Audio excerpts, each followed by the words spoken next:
Welcome to the Bearhug Club, a pro wrestling podcast of positivity.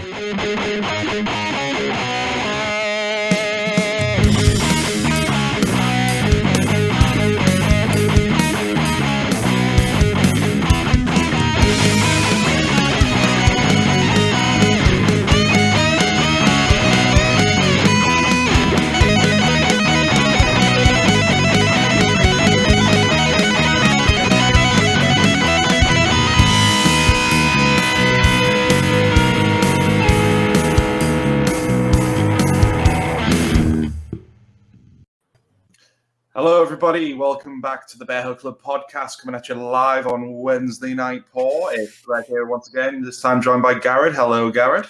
Hello, Garrett. It's me, Garrett. We are waiting on Scott and Jace to arrive, as this week we are having a stab at rebooking the Invasion storyline, as it's been 20 years since that took place. So we just need to stall for a bit of time till you get here. Garrett, MJF coin update. What's going on? MJF coin update. Hold on. I need to make sure that the site works. It doesn't. Okay, so when we originally bought... You. You. When I originally bought MJF Mr. coin... Money of the Bearhug Club podcast. I am the LA Knight $1 million man butler of this of this enterprise that we run. So I currently, God, it doesn't even tell me. This site is shit. Go on my portfolio. It just won't click. I feel like that's just been the main takeaway. The site never works. Yeah, it just doesn't work at all. Basically, originally, tried to buy $50 worth. It wouldn't work. Site wouldn't work. Tried to buy more than that. And then I finally bought $50 worth. Shot up, hit $250 worth. And then we spoke about it, and we were like, we'll just hold it, just see what it does. It hasn't moved since last week. I don't think MJF has done anything with it. So just doing fuck all. One thing as well is it's based on this rally token.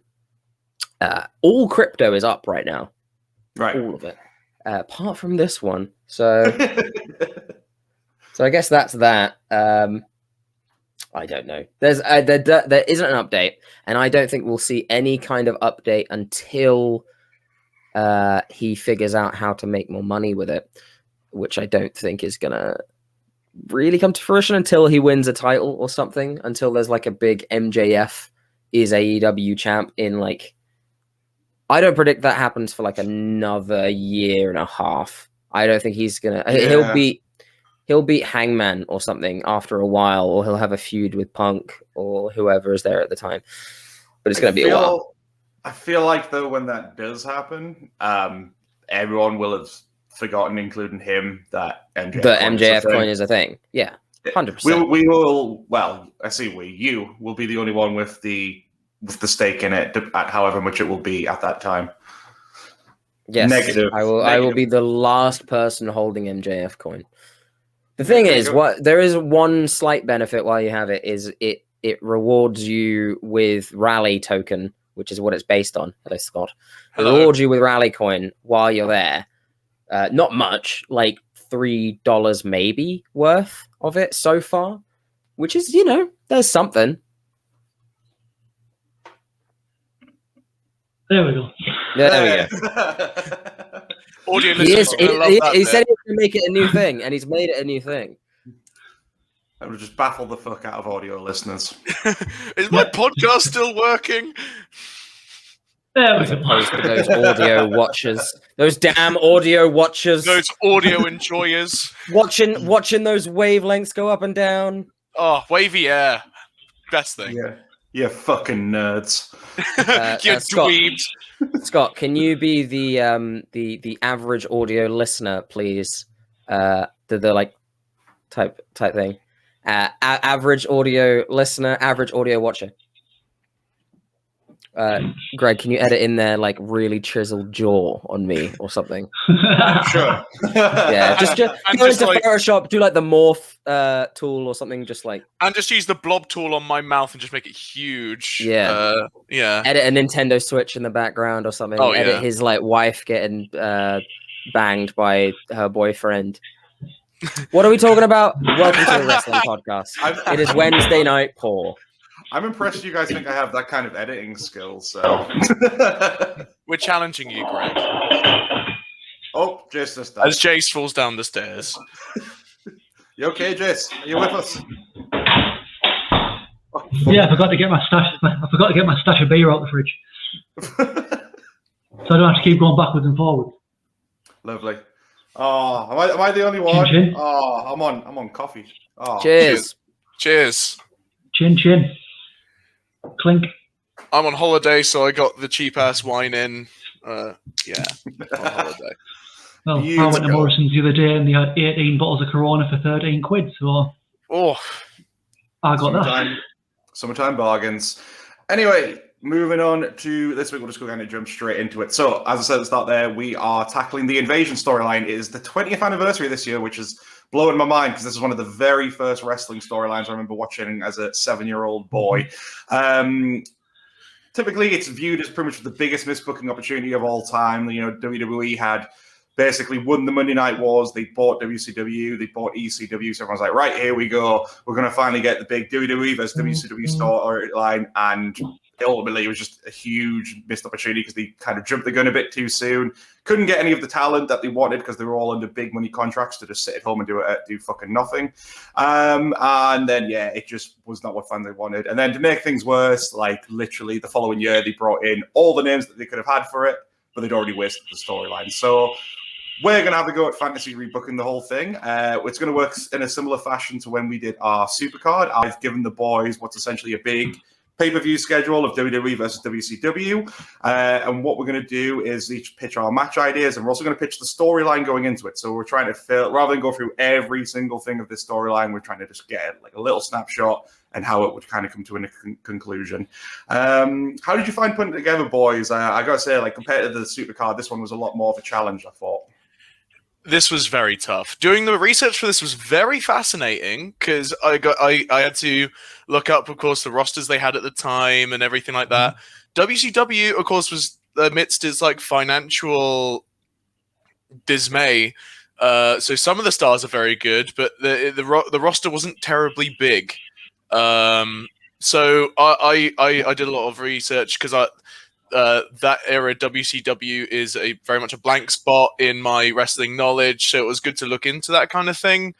I also watched Sting versus Flair, which was the last match. That was a good watch. That was a good watch. Very, very kind of like humbling. Yeah, history. Talking about that match, the first main event of Nitro was Sting and Flair, and the last main event of Nitro. Yeah, we love a bookend. We do love ourselves a good old circular arc. Cyclical storytelling. Cyclical, circular, cisgender. Yeah. We love. We stand cisgender wrestling.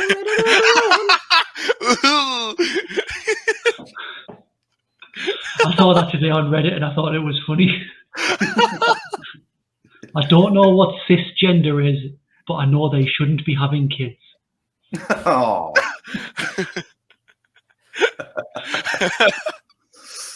Right.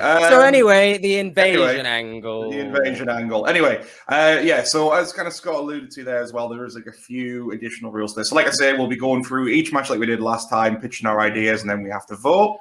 You obviously can't vote for yourself, and in the situation where there's either a tie or a bit of a stalemate, it'll either come down to our trusted rock, paper, scissors, or maybe even splitting the difference.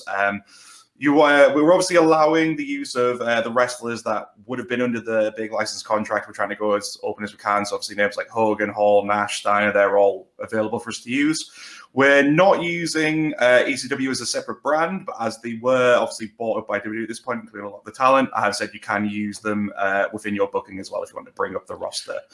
So I misread that bit. So I have no EC. I've made it harder for myself. I've used no ECW. Well, when we do some bookings and then all of your other bit of the card is completely fucked because we've used all of your main event, then you can just go, Paul Heyman's in this match.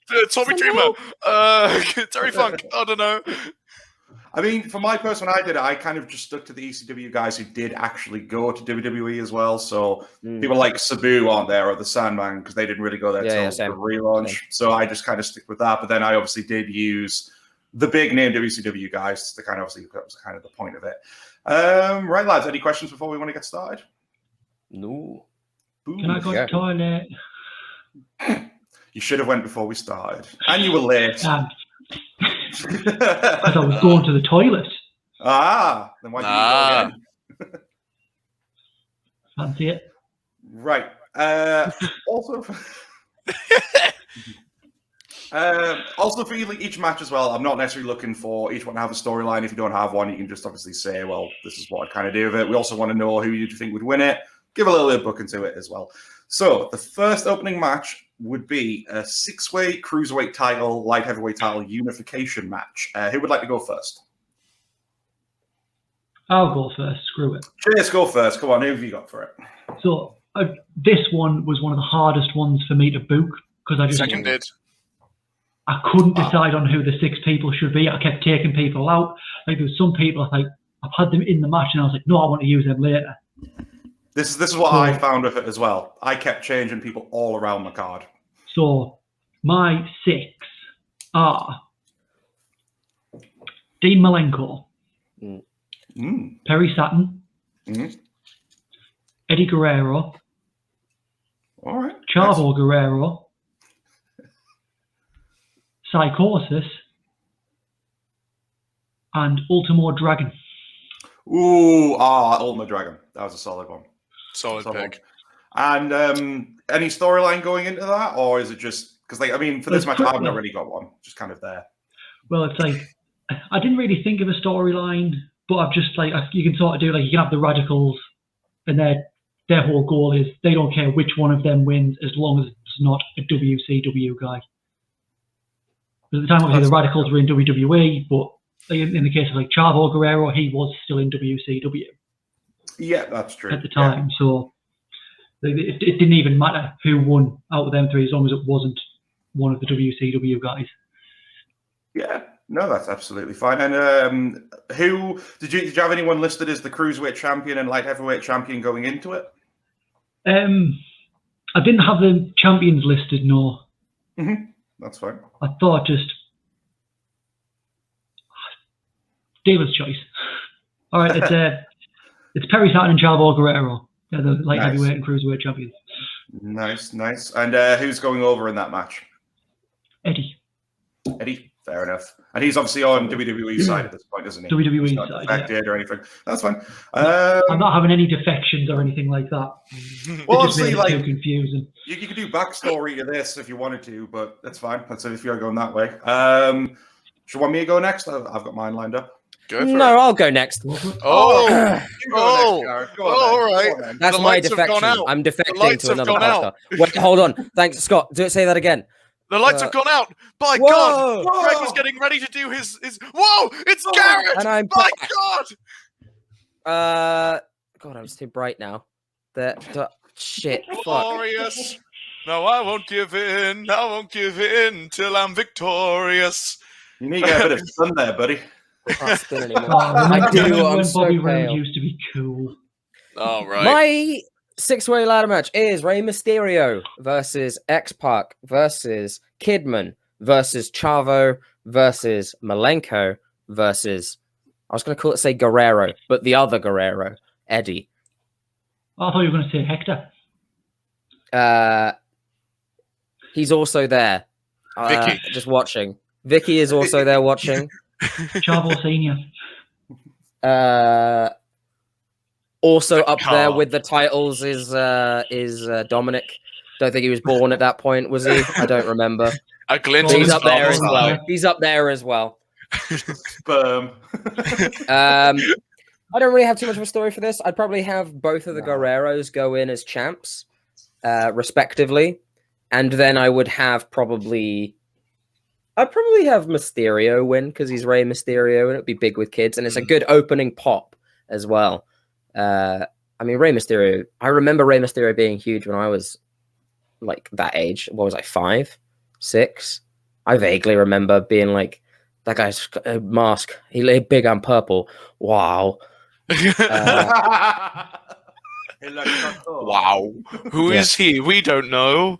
Plus, Ooh. you've got people in there. Like when I was training to be a wrestler with this guy down there, the wrestler that I most wanted to really emulate was Dean Malenko, because he wasn't like super tall, taller than me, not hard, but he's just so good. Have you ever seen Dean Malenko's like top rope knee break? Like he has them in a fireman's carry, and he's on like I think usually the second or top rope, and then just oh hello, oh hell yeah, thank you. And he's on like the second. He's on like the second rope.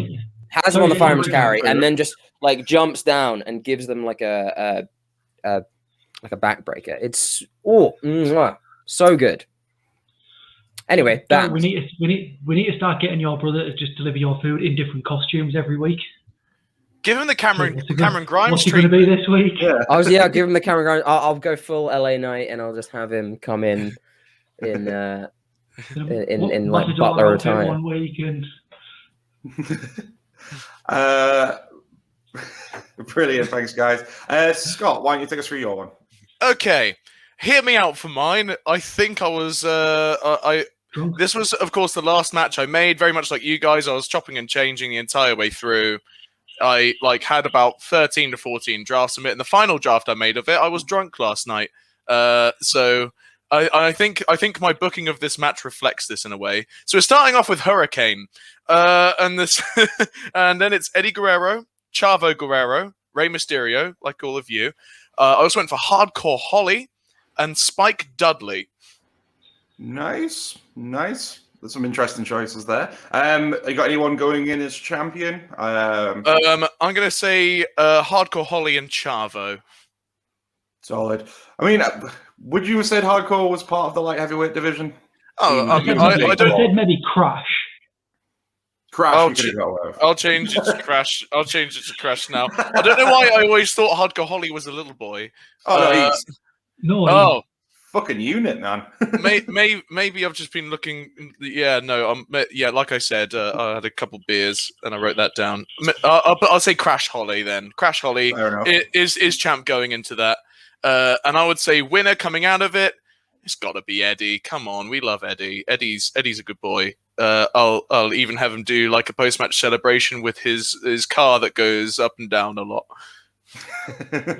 that dancing car. That dancing car. By Jove, that car dances. It's Herbie on MDMA. It sounds like a weird. Sounds like a weird kids' TV program. Eddie and the Dancing Lowrider. I'd watch that now. I'd watch the hell out of that.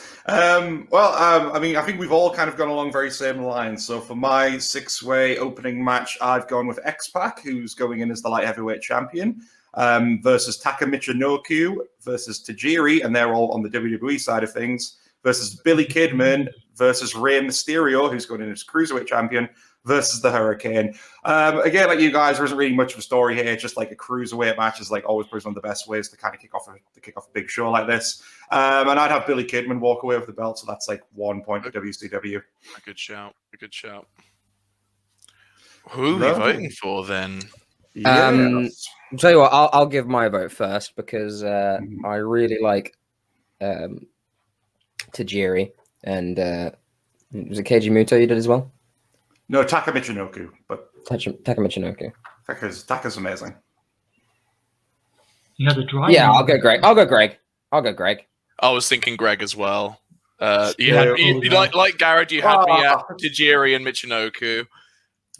You had me at Tajiri. I completely forgot about Tajiri. Yeah. It's such a shout. Quickly scribbles out Tajiri for the WWF Championship. Brilliant. So that's first match decided is from my one. Thank you very much, my boys. So moving on, the next match was just a simple singles contest. Who would like to kick off this one? Oh, I'll kick it off. Oh, right, Gary got that. Go on, Gary. No, Scott. Hmm? Scott. You like me to go first? No. Anyway, Well, you're in the match.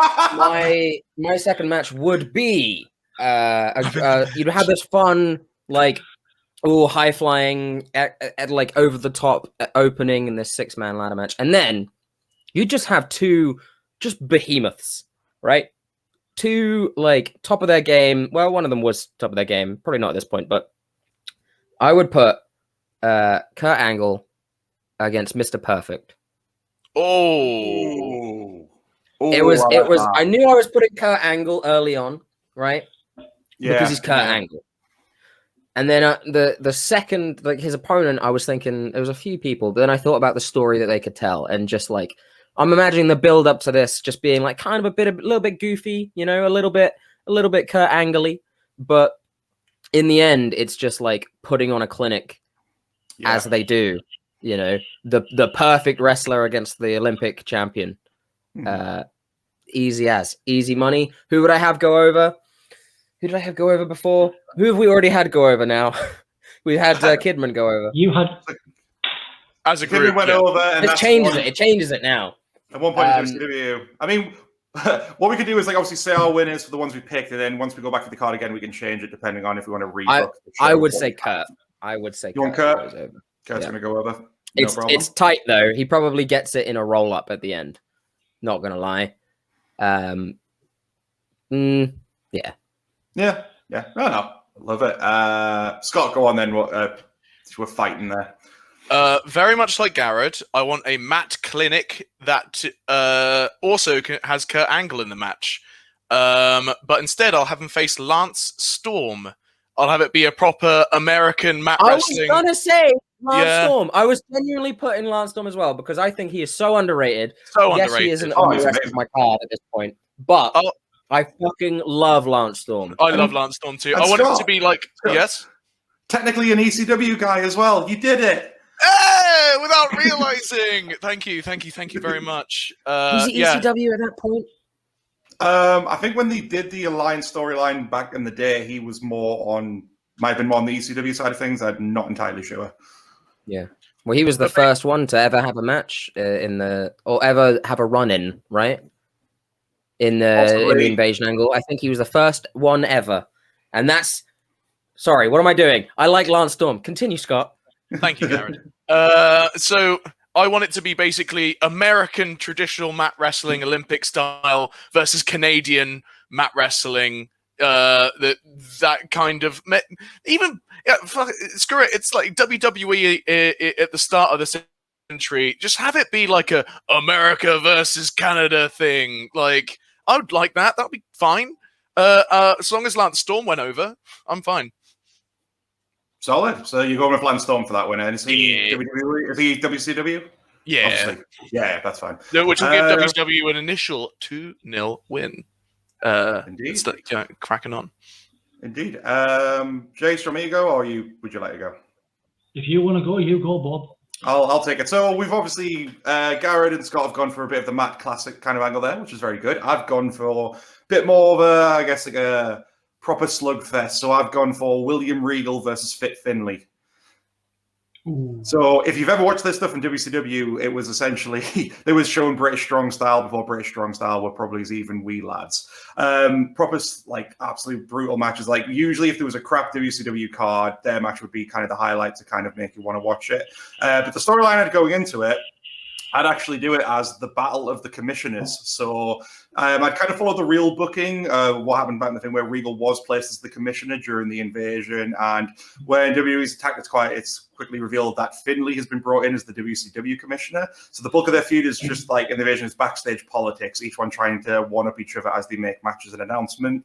And then you get to this big finale show, and both men decide that it's time, like, the talking is over, and then you get back in the ring to face each other again. And I've got Fit Finlay to go over in that. So on my card, WCW will be 2 points up. So mine is a battle of the behemoths, battle of the big men.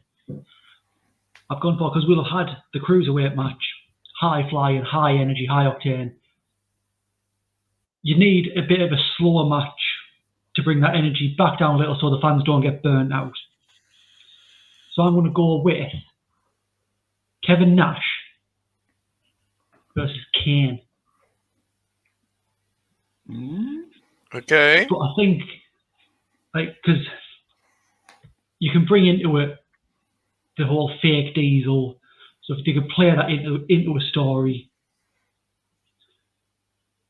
But I'm going to have Big Sexy go over, and this is going to be a theme throughout the night of NWO members getting involved.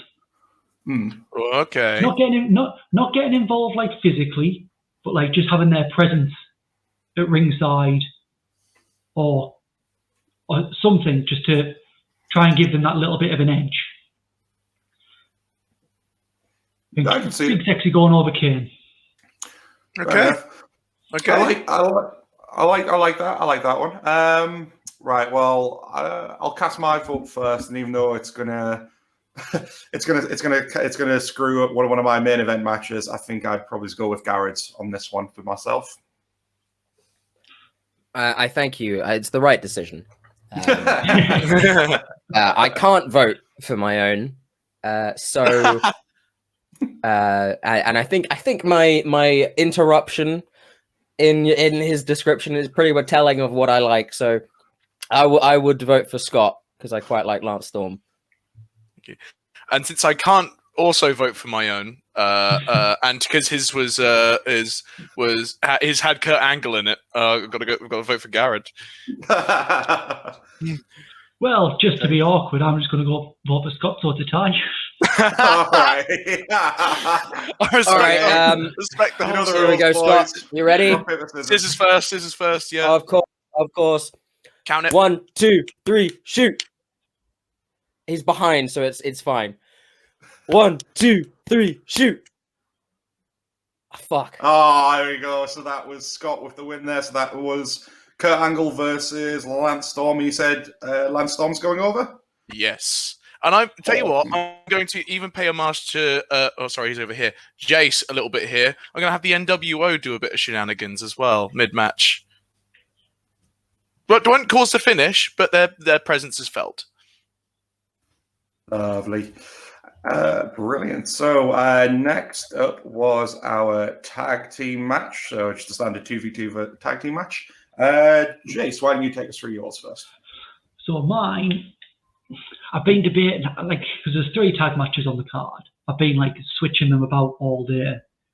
So I think I'm going to go just for a normal bog standard tag team match. I'm going to go Edge and Christian versus Harlem Heat. You've got the same thing. You got the same one. Christian versus Harlem Heat. I just think I don't really have a story. I Christian. just went, that'd be a great match. No, That's all. I just thought Edge and Christian are probably one of the best. You tag two now teams become in one vote. WWE. Yeah. You two now become one singular vote. Two become one. Harlem Heat are one of the best tag teams in WCW. Get them in the ring. Just let them go.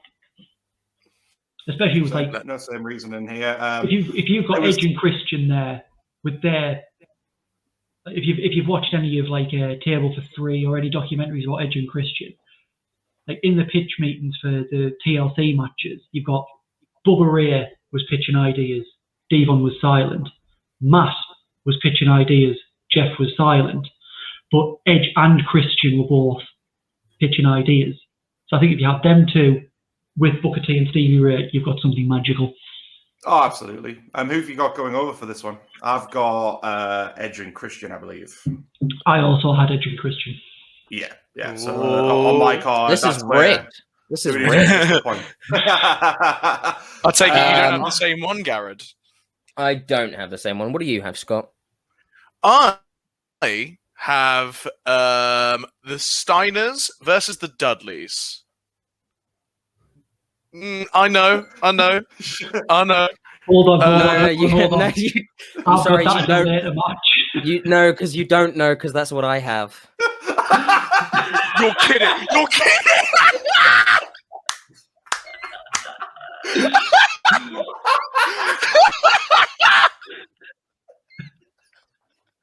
I threw it up in the air because I was like, I'm gonna bring back. Obviously, we're gonna put Scott Steiner in, but then I'm like, no, yeah, of course. Tag team wrestling, Steiners. They're and like yeah, one of the best known WCW tag teams ever. Like, right? yeah. And They're on my 100%. list, but later on. and that's just Steiner maths. That's I just have That's that match Dynamath. later in the class. All right. All right. I threw it up, right? And I'll move some tag teams on a different thing just to have a different one for this one. And it's Steiners versus. It's easy. Should we just go for all 4 of us at the same time? All 4 of us at the same time. Wait, Right? Garrett, You have to do scissors first. Garrett, who you got going over? Oh yeah, if you guys got going over. I would have probably gone Steiners, to be honest. Same. Yeah. All right. Scissors 1, first. 2, 3, shoot. 1, 2, 3, shoot. Okay, that is. All right, we all beat each other there. I beat Greg. You beat. All right. Right. 1, Garrett 2, and Greg. Garrett and 3, Greg shoot. just do it. Garrett and Greg. Okay. All right. Garrett and Greg. 1, 2, 3, shoot. 1, 2, 3, shoot. Yeah. Ah, there we go. That I screws tried up with later matches, but that's fine. So yeah, that was yeah. I don't have to change on the thing now. Edge and Christian versus Harlem Heat with Edge and Christian going over. What are the odds? That was brilliant, lads. I love that. I don't know what to do for some of these now. You have well and truly screwed up some of my future plans by doing that.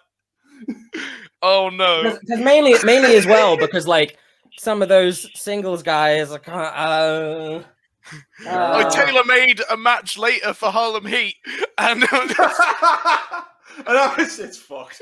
It's fucked. Yeah. What's your next fucking match? 4th match was a free choice. That was where you could pick any number of contestants and pick the stipulation. Garrett, why don't you take us through your choice? Or are you doing some rework? Are you doing some reworking? Would you like me to go first? Do you want me to go first? Okay.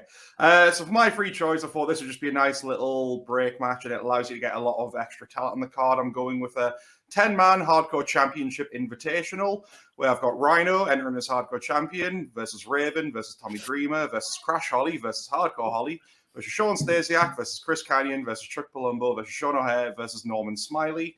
No real storyline going this. The Hardcore title was what it was, which is a lot of people. It's about like the 24/7 title now, but better. And I'd have Rhino walk away with the belt because Makes sense. Yeah, makes sense. Just a fun little break match is before we get to like all the big stuff. Yeah, You can have a couple fun spots in there as well. Do an Irish Shirai, get a dustbin on someone's head. Have him jump from the rafters. yeah. Or do the Rhino thing where he goes himself into the shopping cart. You ever seen that? Yeah. Yeah, amazing. Spot. So, yep, just a simple 10-man hardcore invitational. Jess.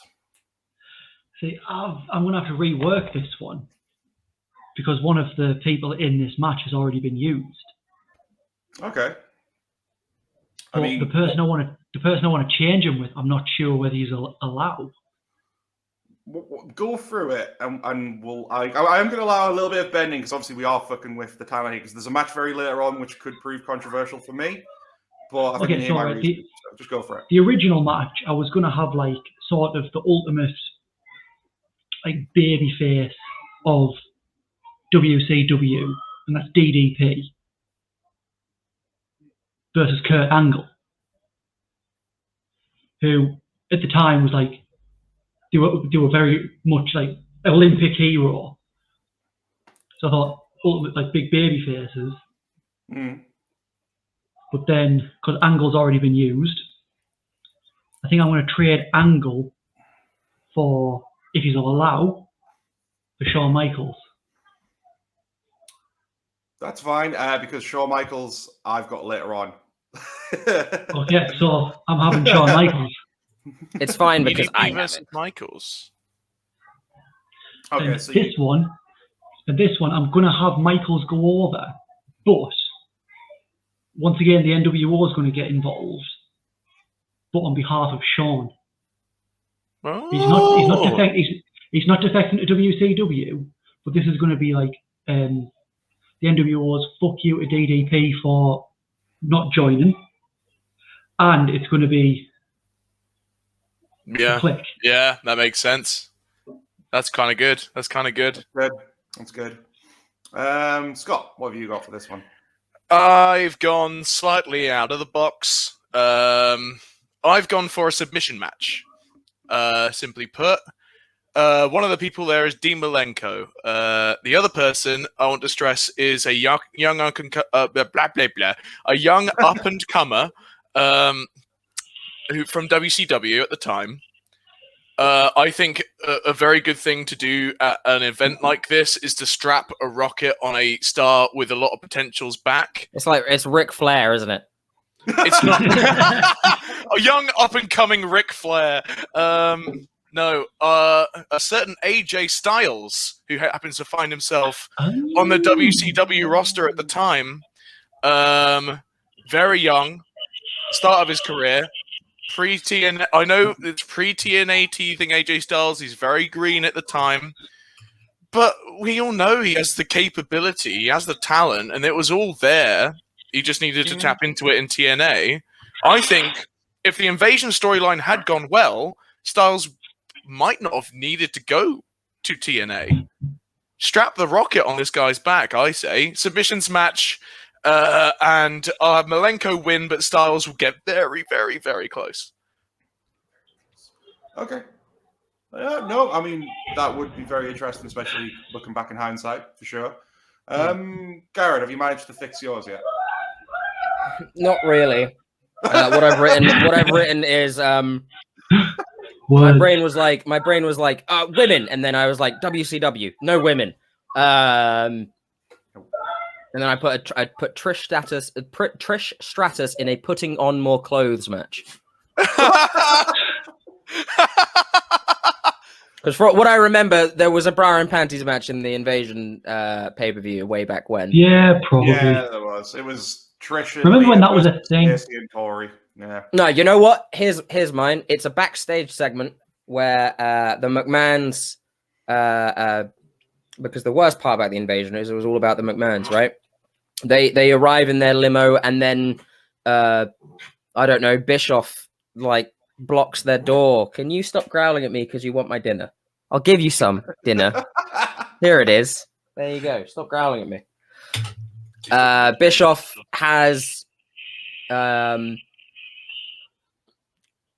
Bischoff and Paul Heyman somehow align just for a day, and then block their car, so they're trapped in it for the entire event. So we don't get any McMahons at the event. That's my match there.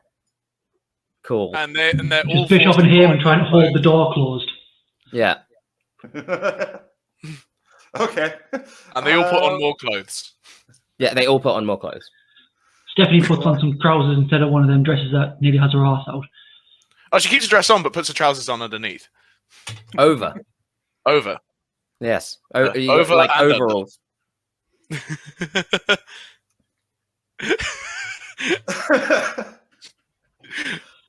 Okay, let's take a vote on the free choice one then. Who votes for Scott? I'll vote for Scott. Do you vote for Scott as well? Okay. Who votes for James? Well, no one if everyone's voting for Scott. Don't know. I'll vote for you. What? Scott can vote? I got a vote. Scott, who are you voting for? Greg.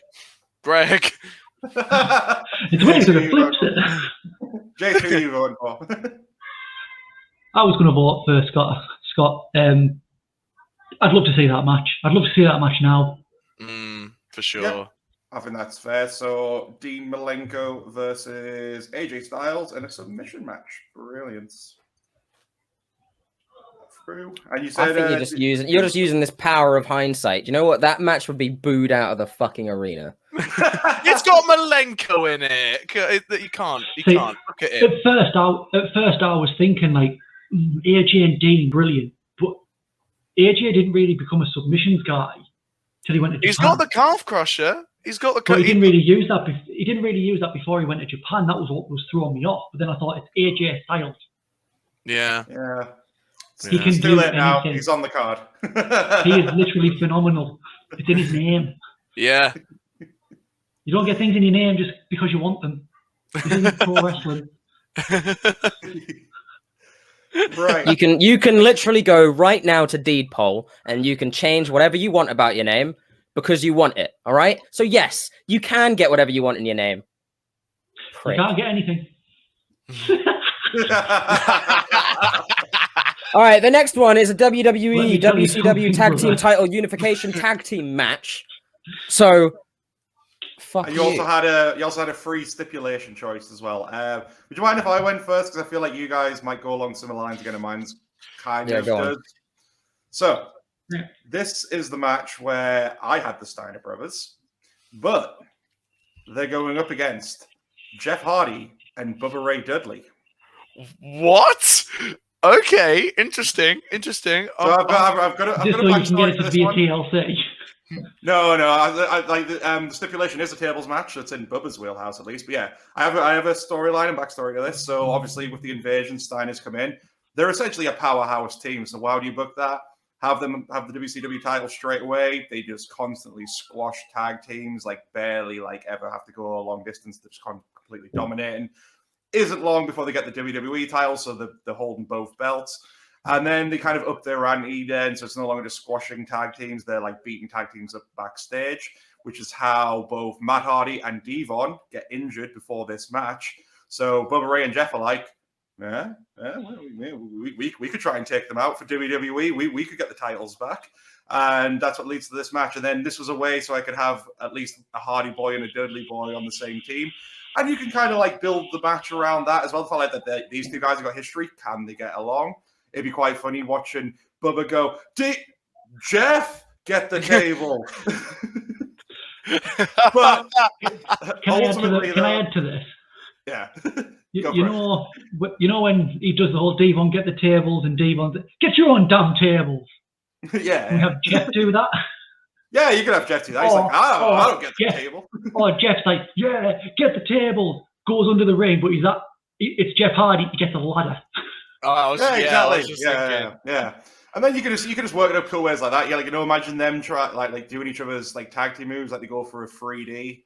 But it's Jeff and Bubba. Then I don't know, they try to do like poetry in motion in the corner. You can have fun with it, but it's Jeff on all fours. Yeah, and then Bubba's like, but then ultimately, because they are a bit of the strange bedfellows type team, I'd still have the Steiners go over here and continue their dominance because it's the Steiners. They were pretty much going to win. Yeah, I really like that. It was a wild option because I was like struggling to fit the Dudleys and the Hardy boys on this because I've got a belter of a tag match later. But I was like, okay, this could be a fun compromise and a fun little story. Yeah, the invasion should be. And for this show, you could have Devon and Matt come out to do a bit of interference, try to like get the revenge back, but then ultimately Steiners still prevail. So there's a lot you can do. Who did we have for the first tag match? Edge and Christian and Harlem Heat. Yeah. Okay. So okay. Yeah, you go. So I have the Steiners versus the Dudleys in a 3 stages of hell match. Okay, and what's the stipulations? So the first match, so basically the Steiners and the Dudleys have been going back and forth for the whole lead up to this pay-per-view, just trading wins, just doing anything because they're like, the Steiners like, we're the best tag team in WCW, therefore the world. The Dudleys, we're the best tag team in WWF, therefore the world. Been going back and forth. So they said, right, well, there's 3 stages of hell match. The first stipulation, the last stipulation is just going to be a bog standard tag team wrestling match. I know it's boring, but that's what it is. And then the Steiners get to choose one, the Dudleys get to choose one. Obviously, the Dudleys choose tables. The Steiners choose amateur wrestling. Okay. Nice. Okay, I like that. So they have a flip of a coin to see whose stipulation goes first. It's the Steiners. So you have the amateur wrestling match. The Steiners they're laughing. They think we've got this. So they get, but the Dudleys turn around and win this amateur wrestling match against the Steiners.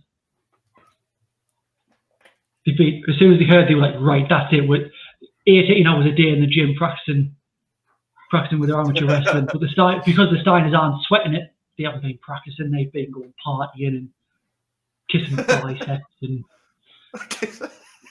tables match. Wearing chainmail. Wearing chainmail on your head like a cross. Sorry, Scott, don't come after me. Sorry, Scott, please don't kill us. We did the maths, it makes sense. Yeah, all four of us, I don't like our odds, even though Scott's like, what, closing on 70? I mean, I don't know, he looks like he's slightly deflated the last few years. Those muscles aren't... I wouldn't like our odds.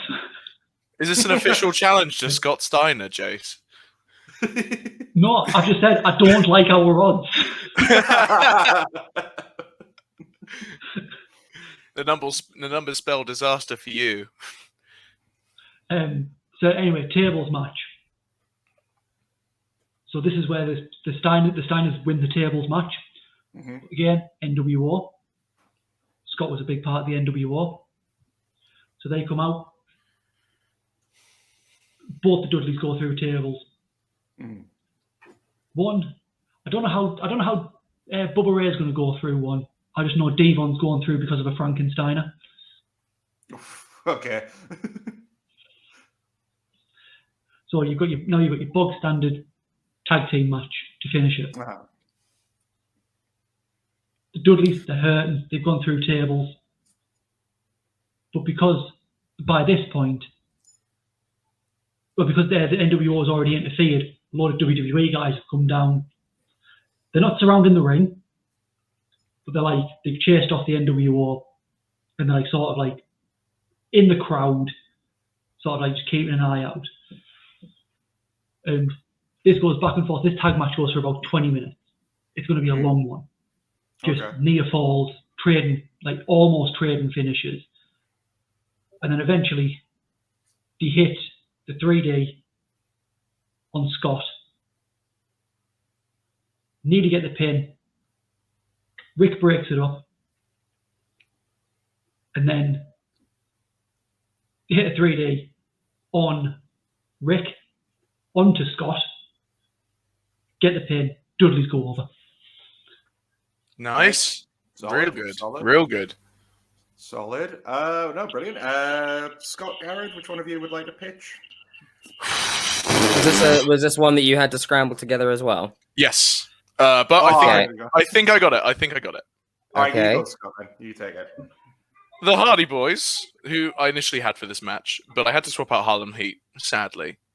So there could be a contrast of styles here. The Hardy Boys versus the Steiners.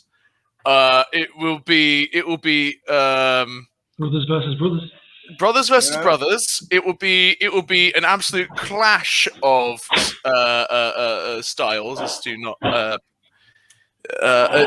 But the stipulation, I've gone a bit weird. I've gone for instead of last man standing, I've gone for last team standing. Right. So do both men have to be down at the same time, or is it like elimination? Yeah. Both of them down for a solid 10.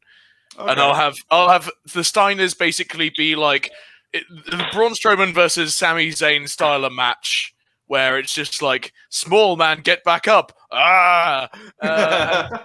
And I want the Hardy Boys to put on a spirited affair, get some weapons in, have that be their Achilles heel. Jeff jumps off a ladder through 8 breaker boxes and 7 tables, and there's an explosion that will make Michael Bay very happy. But in the end, fly. And in the end, just like that fly, they stay down for 10. Steiner's that fly's dead. It's at least dead for more than 10 seconds, so that still counts. Awesome. I like Garrett, yeah, I like it as well. It's another solid one. Garrett, have you watched the? It is, yes. The Steiners in a Iron Man tag team match. Let's say 30 minutes. Yeah. Against the APA. Oh, I nearly put this. I nearly put this. oh, that's really good. And the story I very nearly obviously had the APA, except after because I wasn't sure whether the Dudleys were with WWE or ECW or what with ECW at the time. So I was like, Sure. oh, not the Dudleys, do the EPA, and then last minute I googled it. And I was like, Well, again, here's the Dudleys. Where were you booking it? So you could have put them wherever you wanted to. Pal. Yeah. It's a pretty easy one. You just go like, who's harder, and that's why it's an Iron Man match. You have it go real long. You have the Steiners be cocky, eat the first fall. But you have the Steiners be cocky, right? Eat the first fall, and then get 5. Just real quick succession. Just get 5, and then it's the APA, just over half an hour working back to that, to right on the last 3 minutes, 5-5, right? Only right at the end for the Steiners to get Layfield in a submission, and then he's reaching in to stop him from tapping, and then right at the last he taps. Damn. One spot I'd really like for that match is clothesline from hell, half no sold by Scott, who is they then goes and then amidst hulking up, the second clothesline from hell comes in and it knocks him flat on his ass. That's a spot I'd really like. You know what? If I've got your vote, it's in. Can I add a caveat? Can I add a moment to that? Every one of the falls the APA eat, Bradshaw eats the pin or the submission. That's a little too delicious. That's all that's going on in my head, but because we can't do Ron Simmons dirty. He's too much of a G. So I nearly put this because what I love about it is just the idea that it's like a fridge and a freezer just fighting a washing machine and a dryer. It's just appliances clashing into each other. It's just a big hot fight. It's a fridge. I'm sorry. I'm sorry. The IKEA Battle Royale has begun. Hold on one sec. Just hold on one second. A fridge and a freezer against a washing machine and a dryer. Do you want to explain yourself? It's just several appliances really just going at one another, just clashing. It's a big hot fight. That's what a big hot fight is. Can I just say, whenever it happens that all 4 of us are in the same location at the same time, we need to dress up as a fridge, a freezer, a washer and a dryer, go to Curry's and have a fight. Have an Iron Man tag team match.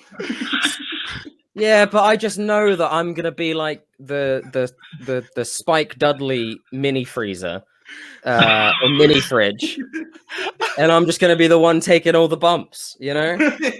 Screw this Well, invasion angle. Between me and Greg, we're both just gonna be fridge freezers.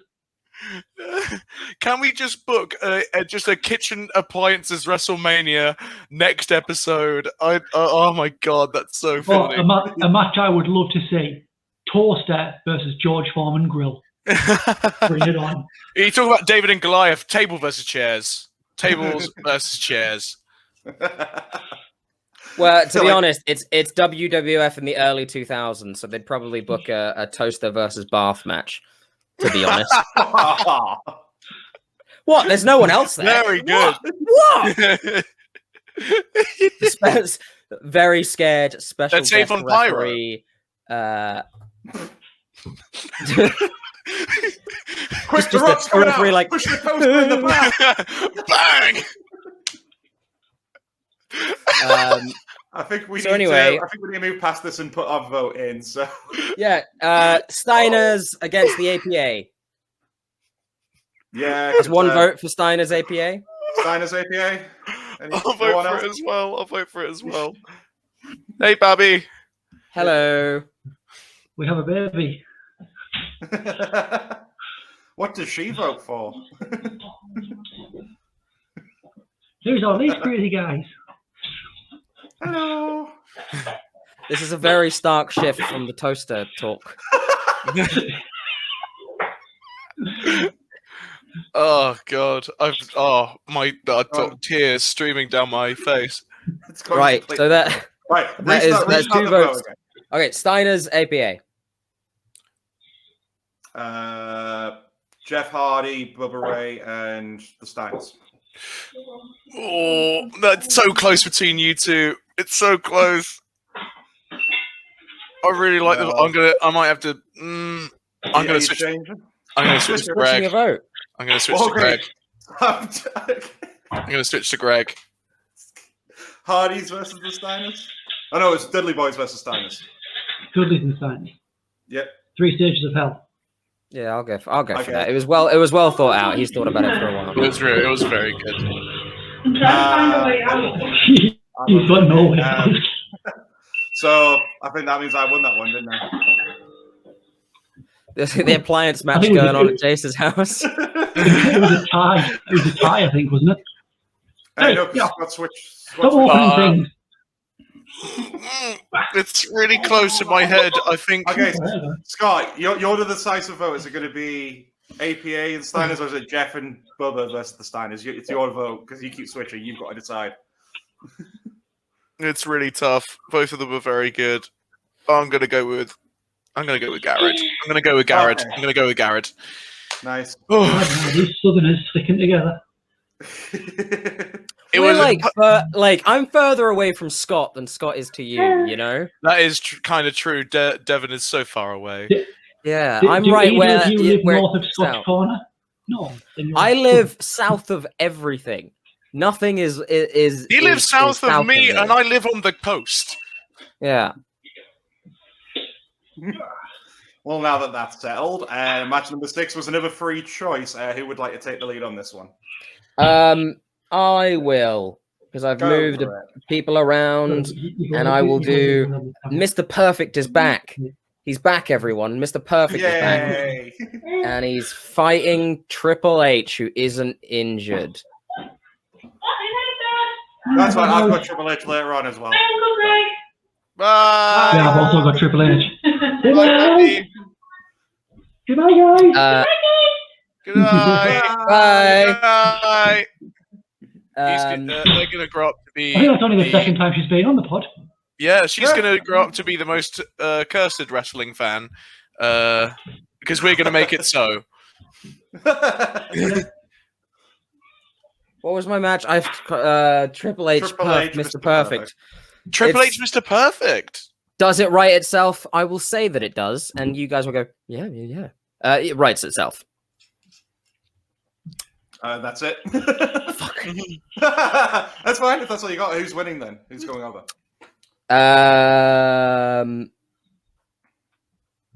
Mr. Perfect is going over. Ooh.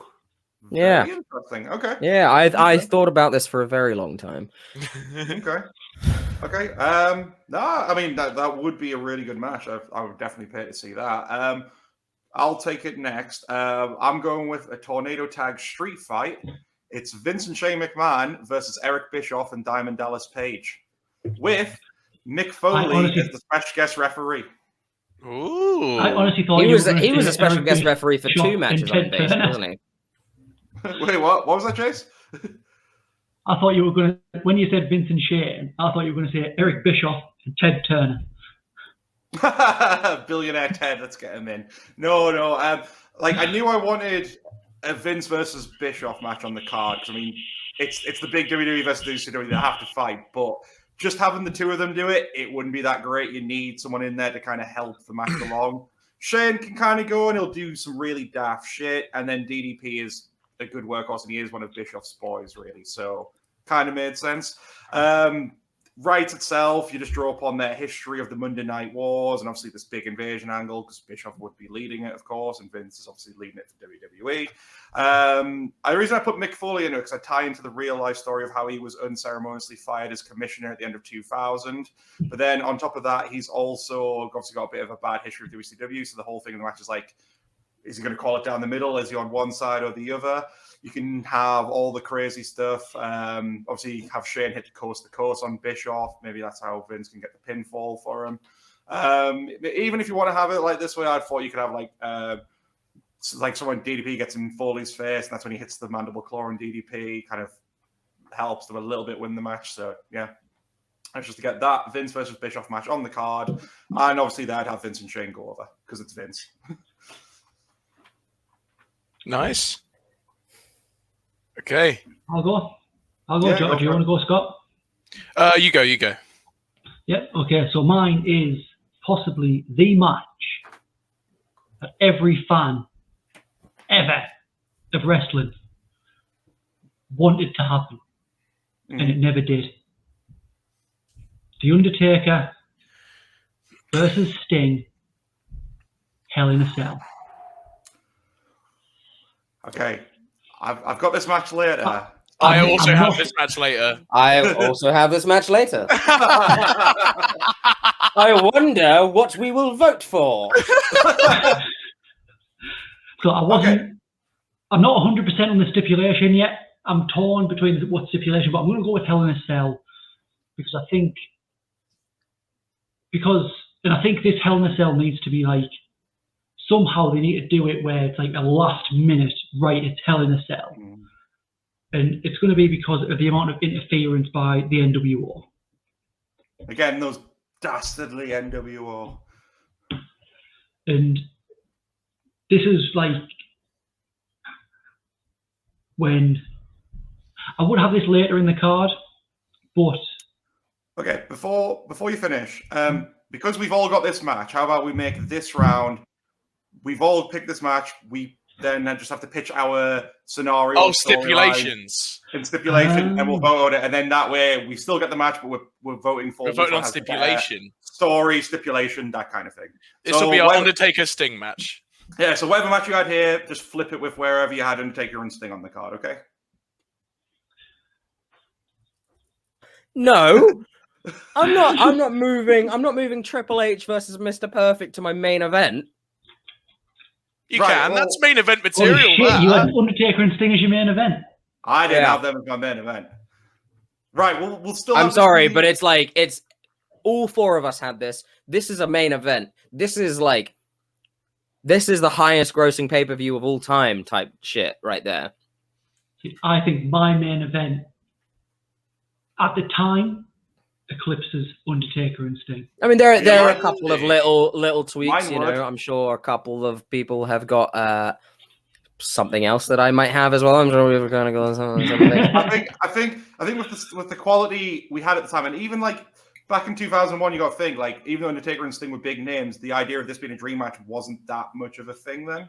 No, it wasn't until 2006, 2007 that this became like the dream match. It's just we're finally having it announced. We'll still have this round be deciding who has the better Taker Sting match, and then we can decide on the placing later on. Is that fair? That makes sense. Yeah. Cool. Right. So, Jace, do you want to go for your pitch again? So we'll start with you. So, right. It's later in the night. We'll have it. Vince and Eric all throughout the night. It's being cut into like backstage. They've just been arguing and bickering about everything, even if it's like what kind of milk they should have in their office for the coffee, whether it be full fat or semi-skimmed. They're arguing about everything. And Vince says, okay, let's do this. Like, Vince is fuming because of the amount of interference by the NWO. So, and he wanted semi-skimmed. No, Vince is a full fat man. He needs that protein. Cool. Still a sparkling. So he says, okay, I want this match. The NWO are not getting involved. And he goes, well, how are you going to stop it? It's going to be inside Hell in a Cell. And Eric's just like, well, no. So Vince is like, Eric just has this, they just portray Eric just has this weird, like, sort of throwing Vince so off guard. It diffuses him. He's like, oh, should we flip a coin for it? That's what they do. They flip a coin. It's inside Hell in a Cell. And this match is think Shawn Michaels Undertaker quality Hell in a Cell match. Mm-hmm. But you've got the added spectacle of the entrances. You've got both just the icons, the cornerstones of both companies for so long, just going at it, throwing everything. We get baseballs, we get chairs, baseball bats, sorry. We get chairs, we get tables, we get both of them are just bleeding profusely, neither one given an inch. And I have this match not having a winner. Controversial. Okay, I get it. Because if you give it to The Undertaker, it's like, see, I'm sort of looking at this in the long term as well. That'd be the nail in the coffin, the final nail in the coffin of WCW. The Undertaker beating Sting in his match. But also, if you do it, Sting goes over. It's like, well, why is Sting going over The Undertaker in Hell in a Cell? So I get it. There's no winner, but there's no screwy finish. There's no interference. There's no nothing. It's just both men can't answer that 10 count. Mm-hmm. Okay. Literally, this is how I'd have the finish go. Well, you'd have a count out in a Hell in a Cell. No, not a count out, but neither man can get up. Okay. It's just like they're both spent. Sting hits a Scorpion Death Drop on The Undertaker. Barely makes it to a cover. Both men get up after The Undertaker kicks out. Undertaker hits a tombstone. Sting kicks out. And then neither man can get up.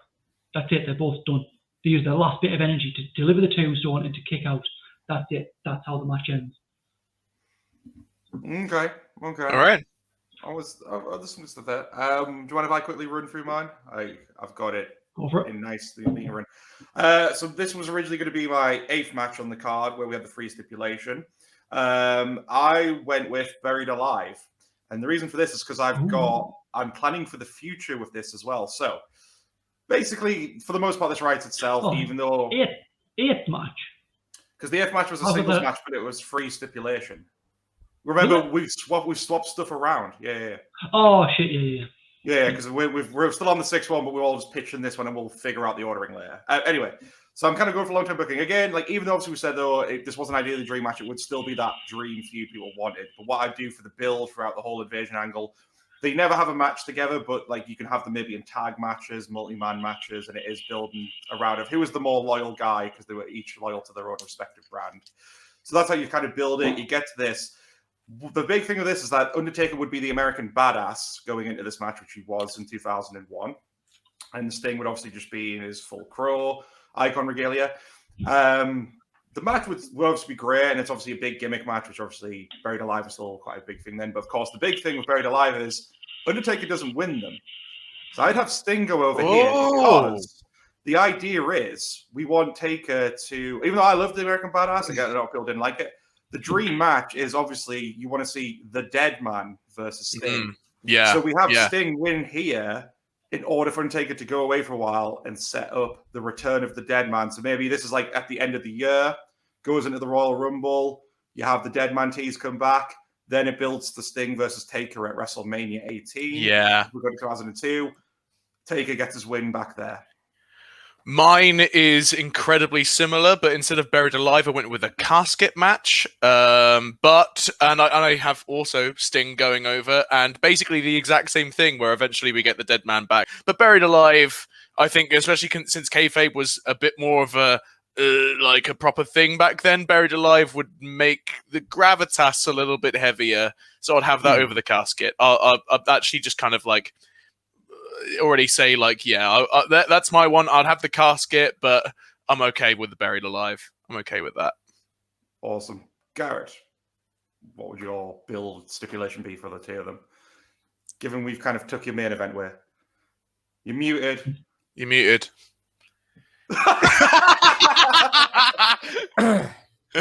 Sorry, I just gave a really good presentation on Sting Taker.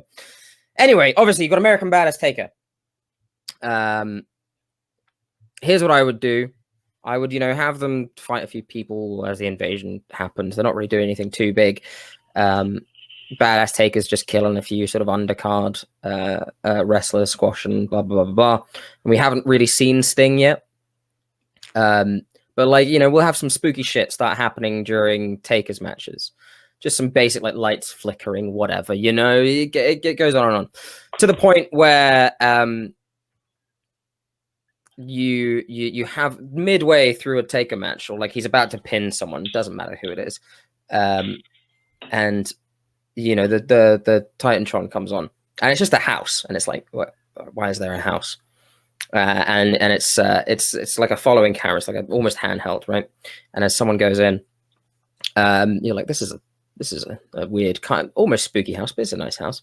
It's Paul Bearer's house, who at the time was still with WWE. He was in a backstage role at the time before he went to Total Nonstop Action Wrestling.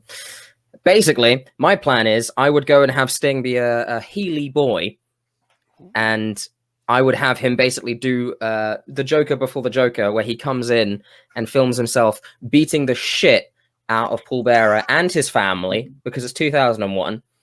A badass Taker, biker Taker is like, what the fuck? And then, it leads to the point where Sting is goading him again and again and again, his bat to Paul Bearer. He fucks up Kane at one point, maybe in his debut match, and then steals Taker's bike. We finally get to the match, right? Taker's had a few vignettes. He's without his bike. Sting comes in on the bike. He's really laughing it up, being evil Sting, and then he's expecting Badass Taker. However, Badass Taker doesn't come out. Right, Ministry of Darkness type Taker comes out instead of waiting till WrestleMania, because this is the dream match here, the dream card. That's when I would have him come out, and I'd probably have it be like an unsanctioned type match, just because it has a more brutal element than Extreme Rules or whatever. Okay. Then I would probably still have I'd have Taker go over if it's Evil Taker.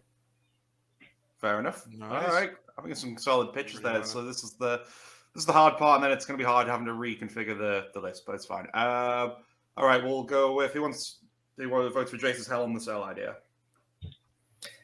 I was there until it was a draw in a Hell in a Cell. Yeah. Yeah, you nearly had me. Sorry, I don't mind a double count out, especially for those two. I'm just trying, I didn't think of storylines at all. I'm just winging this shit. That's fine, man. That's fine. I mean, that was pretty good up until draw. Yeah, you lost me. We technically all win, because we all got our picks. I just couldn't decide on who should go over. It was hard, but it's sort of like what Greg did, thinking planning for WrestleMania. I was like, you can't kill Sting that early. Exactly. That's why you kill the badass and then have the dead man come back. Yeah, I've got to side with that. When Garrett was talking about Ministry Taker coming out, I was just thinking oh, that would have been brilliant. There's just a spot have you all seen The Crow 2? Yes. No. Well, there's a bit in The Crow 2 where he's just hitting him with his trench coat. The Crow's hitting some guy with his trench coat. And he's doing the magpie thing, 1 for sorrow, 2 for joy. He's doing that, but with crows. But he just puts so much emphasis on 7 crows. There just needs to be a moment in that match of just Taker and Sting just hitting each other with trench coats. I don't know why, but that would make my life just complete. I could die happy. Okay, who votes for Garrett? I actually vote for Garrett. Garrett. Again, I was teetering in between, okay. But I'm going to go for Greg. Okay, and who votes for me? So Scott. That was me. I don't want to make it a tie with. I don't want to make it a tie with voted for myself, none. but I don't want to make it. I don't want to make it a tie with myself. However, I would go for yours because it's similar to mine, where it has to be. It has to be like that. Yeah. So it's Okay, between so- you and I. So scissors first, right? Fuck's sake! Yeah. 1, 2, 3, shoot. 1, 2, 3, shoot. Shoot. 1, 2, 3, shoot. I want to kill myself. This bath and toaster match. I'm the special guest referee for that. Okay. So I've got I think I've got one match in at this point. okay, I can't even remember what. Right, so now special guest referee. so can I ask APA Steiners, that was it. Yeah. Yeah. Can I ask, so Scott and Jace, where did you have your Take a Sting match placed on the card? It was the next free choice after the US Intercontinental one. That's where it was placed on mine. Jace, where was yours placed? 6th. Oh, so yours was 6th. Would you mind? Can you swap your 6th and 8th just so I could keep my Take a Sting where it is and it won't fuck up trying to rearrange everything? Yeah, Is that yeah. Okay? Yeah, I'm Yeah. happy doing that as well. Okay, cool. So we're still on the 6th match choice. Obviously, mine was the Vince and Shane versus Bischoff and DDP in the street fight with Mick Foley. What would your new one be, Jace? So I can't remember what. I might have deleted some of the text, but this was like a free choice of stipulation as well. Free stipulation, and because 6 matches free choice, you could have as many people and whatever stipulation you wanted. Just complete free choice. Well, mine was just. If you're flipping it, just go with what you flipped it with. It was Triple H versus Scott Hall. Okay. Nice. And this was sort of like my story behind this is Eric and Vince were like, right, who can we get to like be the guy to try and put the nail in the coffin? Yeah. This goes Triple H. Or Eric goes Scott Hall first, and then like, oh, who could I get to hurt them the most? So they go, well, they were part of the clique. They're best friends. What are they going to put as a higher priority? The company or their friendship?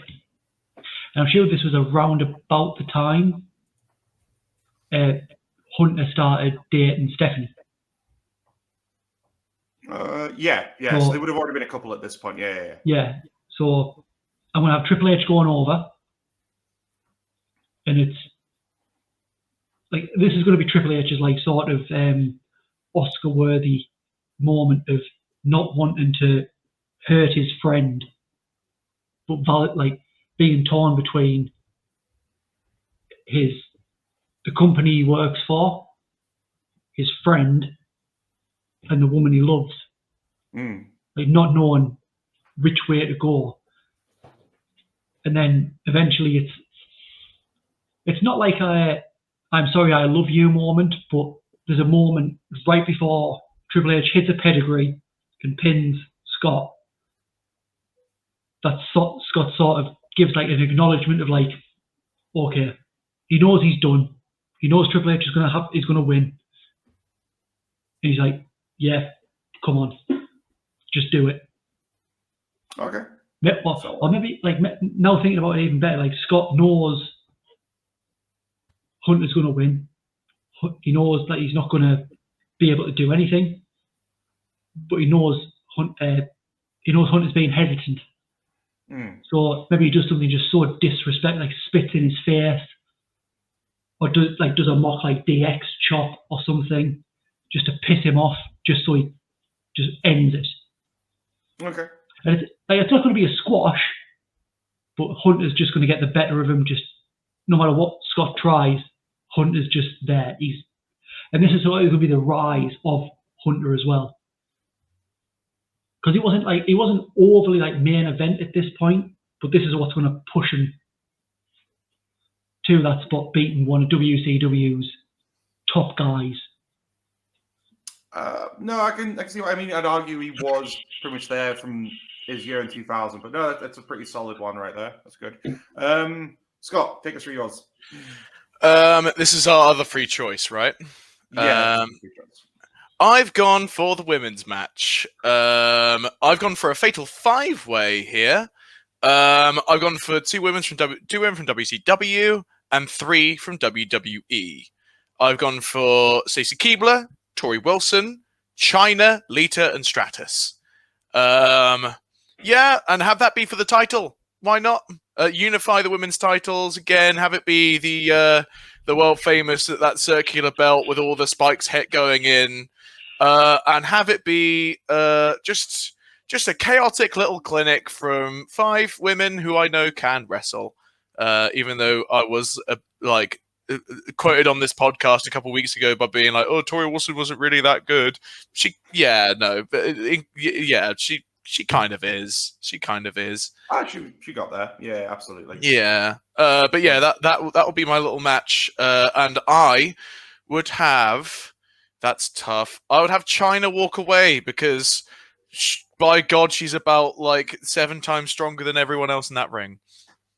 Awesome. Brilliant. Gary, did you say this was the one you had Triple H and Mr. Perfect for? You muted again. Again. I know. Yeah, why not? Okay, cool. This isn't one I have too much faith in. Right, no problem.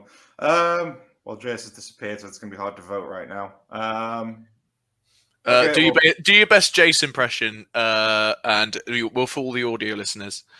My baby's here. Right, up north. I think I want DX versus Tory. I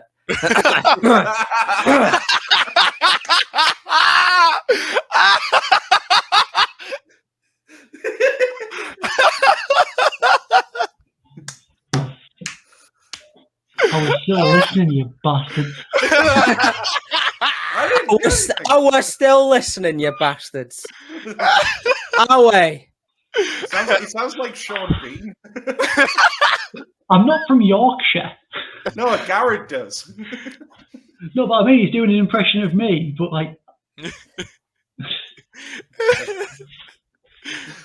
Right. DX. Okay. There we go. Right. Who votes for Triple H versus Mr. Perfect? Not even I do that. Who votes for the women's match? I don't think there was enough actual especially late stage WCW women's matches going on for there to be enough in an Invasion pay-per-view. You know what I would do? My alternation is that there's an all women's pay-per-view the next pay-per-view. There you go. That's my head canon. Don't worry about it. That's okay. the women's revolution. Women are invented in 2001. I really struggled with this because I wanted And it's about damn time. Match, but I couldn't think of a WCW. Yeah, I didn't put any on because I wanted to do honestly around about this time, Trish being Trish, or even Chyna and Alundra Blaze, but she was too far. I think she was she'd gone for quite a while at that point. There was no real women's matches happening in WCW No. at the end. It just wasn't a See, thing. you'd think Johnny Ace was booking the WCW women. You would. All right, who votes Right. for my tornado Vincent Shane versus Bischoff and Page street fight? I don't mind it. I just can't vote for DDP there. Because Right. He's in one of our later matches. well that he's one and of mine as well. even if he's not in my later matches, I think DDP.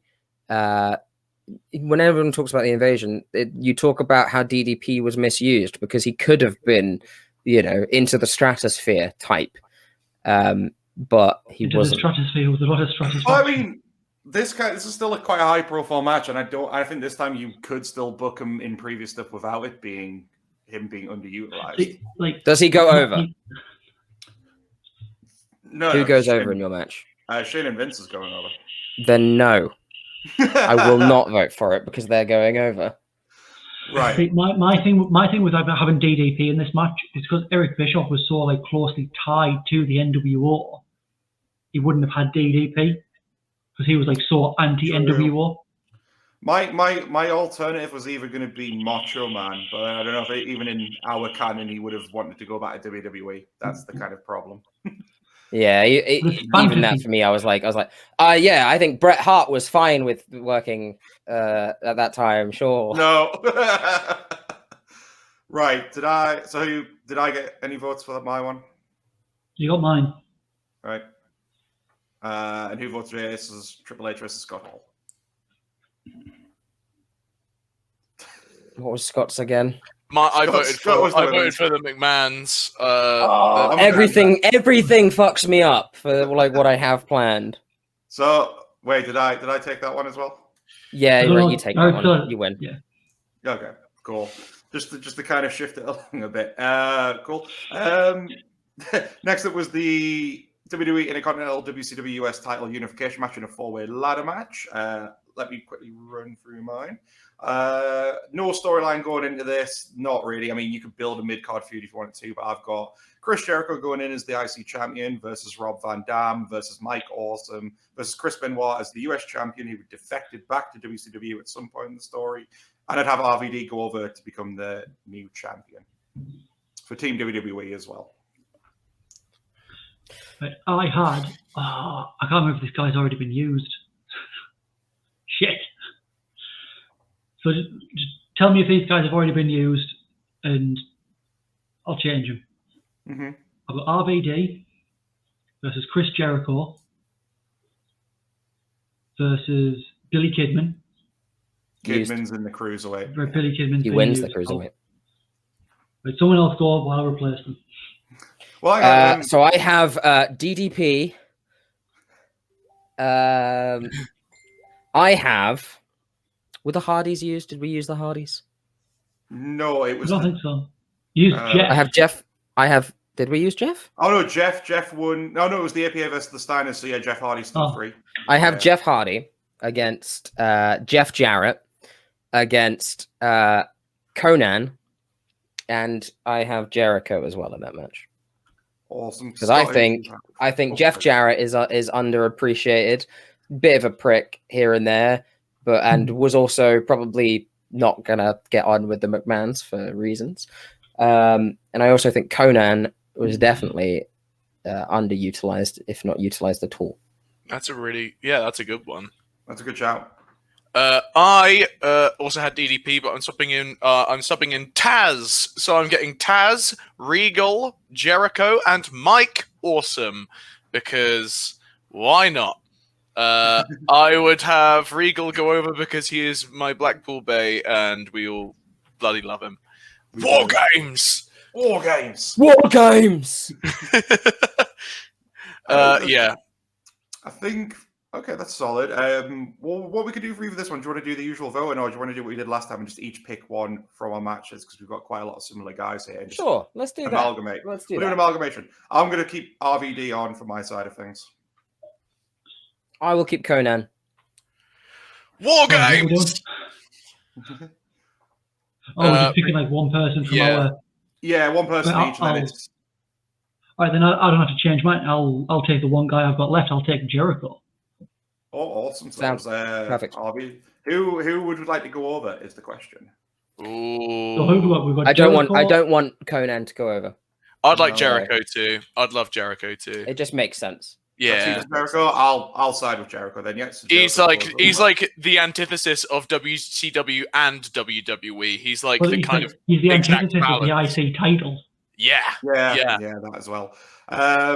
Eighth match was where the Undertaker and Sting slot now goes, so that one's already decided. So that moves us to the ninth match, which was another tag team, but it was a free stipulation. So you can. Yes. Thank you. I'll go for it quickly. This is where I was building, sorry, because you guys kept bringing Triple H up, and I was like, "You fuckers, can you stop doing it?" Yeah. No, we were all for the same reason. Yeah. Greg, I think we have the same match.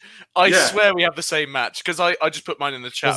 Does it happen to be DX? Yeah, it's Triple H and Shawn Michaels versus Scott Hall and Kevin Nash. DX, exact same. NWO. The exact this is where same. You put it. Build the story I had building around it. So essentially, I put it as the Click implodes. So for the whole invasion angle, I wouldn't have them being at war with each other because hey, the brothers. But I'd have it be like this kind of underhanded thing where like Hall and Nash are like, Triple H, you should come over to our side. We got cookies over here. You'll like it over here. And like stirring the pot, trying to persuade Triple H to join, and that kind of gets him heat for the WWE. And then as you still build to the event, Hall and Nash.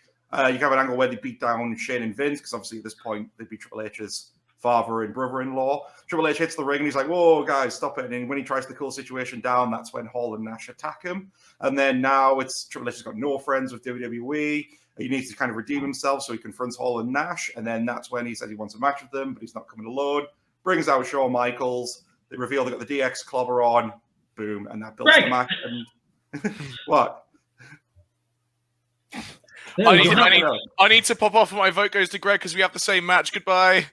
Bye, Scott. Farewell, gentlemen. Love you. My other two main events are in there in the chat. And my reasoning speaks for itself because great matches. Goodbye. Farewell. Love you all. Bye-bye. Bye-bye. Anyway. So yeah, that's basically how I'd build around it.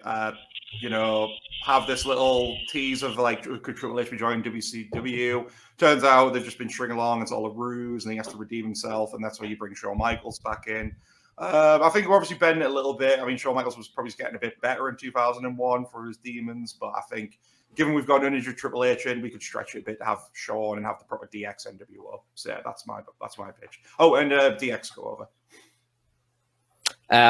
Mine was just because I've moved things around and people. Mine was going to be New Age Outlaws versus Outsiders. So I'm fine going with yours instead, to be honest. Okay. Chase? For my WWE team, I've gone with the Hardys. Right, okay.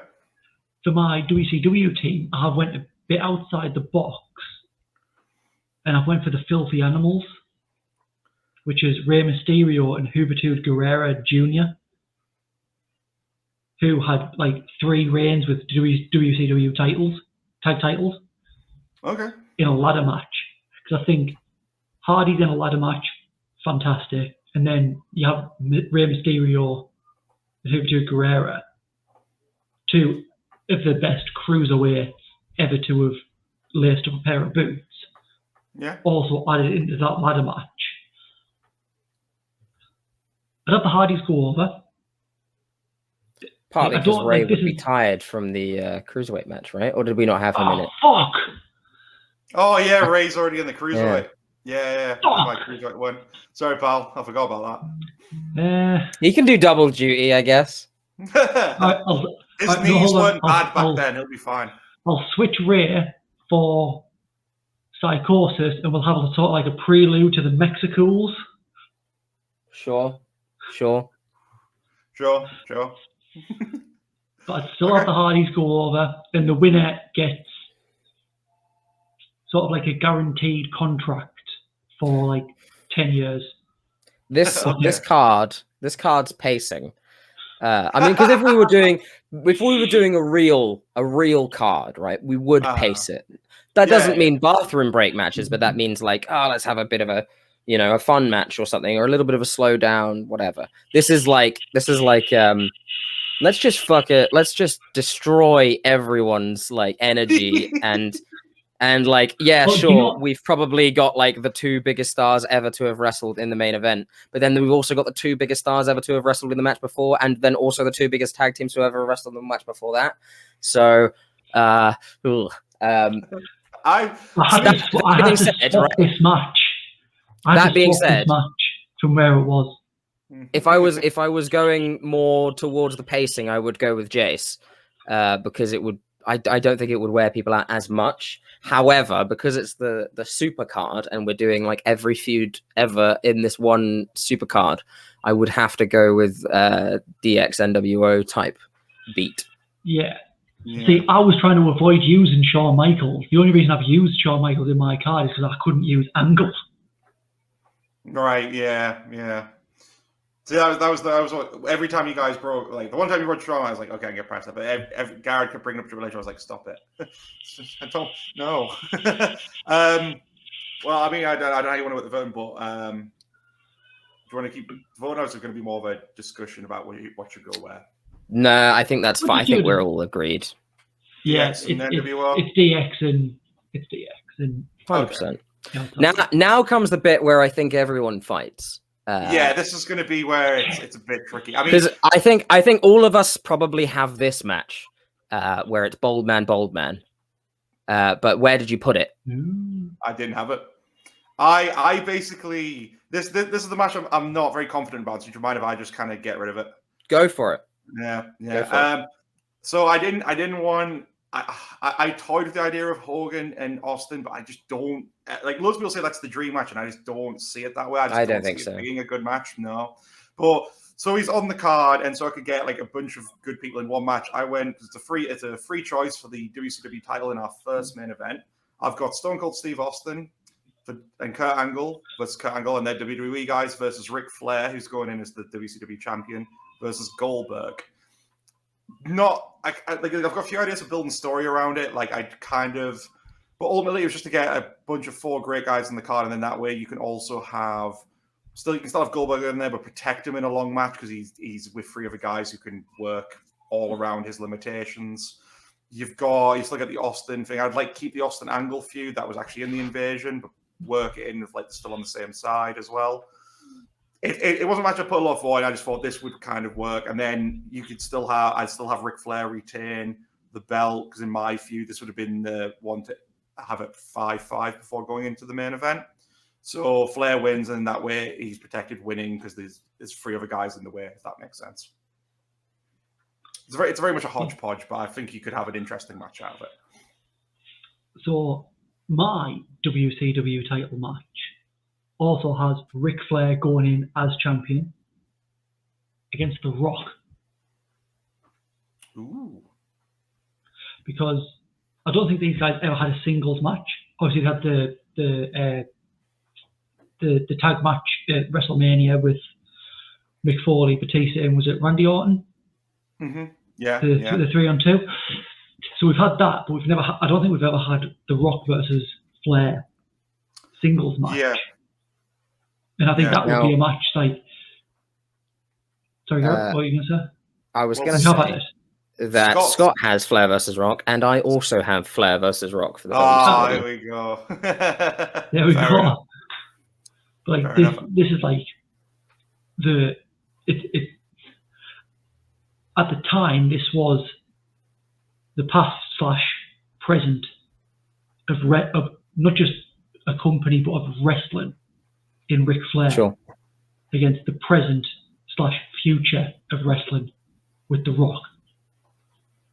Obviously, we know he went on and did Hollywood and what have you, but at the time, we didn't know that. Yeah. And honestly, I think I was torn between doing Rock and Hogan, but we still got that at WrestleMania. Yeah, so I didn't choose that. I agree. I think still got that at WrestleMania. I think a Flair versus Rock, right? For the WCW. You take Rock wins, and then you go on for the WCW title. You just continue on with Rock and Hogan, and then you just do that because it was mad. I think that's probably the biggest match you could do if you continue on to then do Hogan. So yeah, I think most of us are in agreement of that. I don't mind. I think you guys should probably take this because I think all 3 of you have this one. There's little point in me really. Well, let's argue about the WWE title then in our main event too. This is the only point where the wheels have come off my card because I've been doing so well. I had Rock and Hogan in this one. I bumped the Mania match to here. Just because, I mean, when you think about the match at Mania, like obviously it was a main event match then, but it should have gone on last. you're kind of just pulling it forward and putting it as the main event here. And I think that was the ultimate draw. Rock and Hogan, the two biggest icons at the time, finally squaring off. So I just basically just took the Mania 18 match and just put it here. That's basically my reasoning. And it's for the WWE title as well. So I think I went for the one that no one else went for. Which I is? went for Austin and Hogan. I just don't see it. Yeah. I just don't see it. Here's the thing, right? At the time, who was the biggest thing in WCW? Hogan. Who was the biggest thing in WWE? Austin. Like, even if it wasn't going to be a great match, just having these two guys, like, look at a few years ago when it was John Cena and AJ Styles. Yeah. The first time they were in the ring, not for a match, the first time they were in the same ring. For about 5 minutes, they couldn't do their promos because the crowd was being that loud, chanting John Cena, AJ Styles. Let's go Cena, AJ Styles. Yeah. Imagine that with Hogan and Austin in 2001. Yeah, I think what's happened is me and Garrett got kind of in the same mindset where it was more from our personal point of view. Like, I don't argue people want this match. This was just that one time where I was like, not for me, where I've fucked my card a little bit, but that's, yeah. And again, this would be the ultimate. Works. And again, like, it's from a fan. And like, I'm not saying these are wrong, but in 2001, if you found out that I mean, on Sunday, Stone Cold Steve Austin is going to be going one-on-one with Hulk Hogan for the WWE Championship. Yeah, listen, in the main event, right? We all agree that would sell a pay-per-view, like regardless of what else was on the card.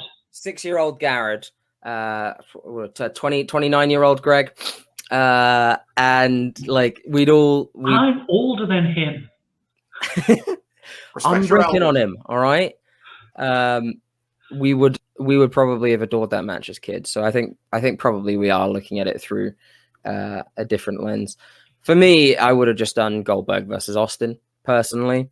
So I would have same idea. Yeah, me and Scott the same. He didn't say who went over, and I might get some flack, but I would like Goldberg to go over Austin in a fairly sharpish match as well. What, squash Austin? Yes. Yeah. I can take squashing Austin if he gets squashed by Lesnar. Sure. What, like? I mean, that's a bit too early, but like eventually, sure. I think if what you do is if 2002, 2003, Lesnar. If you're like, boom, here's the momentum. We have an unbeatable, right? And you just take it. Like you can go and you can do whatever. Like you can still. I don't think that would kill Austin in any way, especially if he's either about to turn heel or has already done so. Right? Because he would have already been heel at this point if we're doing it after like post Mania. I mean, again, it's like your booking scenario. So would you have him? Right. Well, be face that's my point. Just have it kind of be heel Austin against just Goldberg. Have him win. I think that's actually a absolutely insane way to end a pay-per-view, and just have him still be undefeated Goldberg until Lesnar, and then there you go. That's what I would personally do. However, money wise, Hogan Austin it probably might do better. Just off on a little bit of just a little inkling. I think Hogan maybe just maybe. See, if it was Goldberg, if they'd never done having Nash squash him, I could see that. Well, the thing is, I think audiences forget that, and I especially think they'd do it because I mean they did it for the last this was when he came back in 2016. No, maybe after that, but I think he came back in 2016. Point is, audiences forget that, and when he's standing across from Stone Cold Steve Austin, they would forget that. Like when he stood across from Brock and he beat Brock in 10 seconds. They would have done the exact same in 2001. They would have done the exact same if you did that to Austin. And then you would have literally just reignited it. You could have had that go on for a couple years. But again, like I say, how quickly the climate changes. Yeah. Back then, though, it wouldn't have changed quick because it was pre-internet. No, but that's what I mean. Like, you wouldn't have gotten something like that quickly. My thinking... We were saying the other day, we didn't even realize Sheamus was the US champion. Yeah. Right now, you mentioned that Apollo was the IC champion, I didn't know who the IC champion was. Well, it's partly because Sheamus is obviously that's part of the booking, but yeah, but a part of my thinking as well is you just change the landscape quite a lot in really interesting ways. You give the WCW title to a WWE guy, and then you give the WWE title to Goldberg.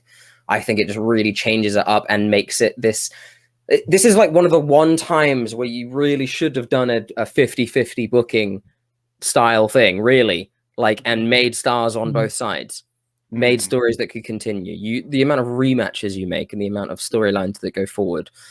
I mean, you look back and you see like the talk of potentially continuing WCW on another channel, and they were coming up with names. They even did like a poll for like what the WCW TV show would be called, instead of Nitro and everything like that. But then that fell through, and then just everything fell through and nothing happened. I think the takeaway mainly from all of this is that this is probably the biggest and the biggest missed opportunity in wrestling, and one of genuinely the biggest missed opportunities in media.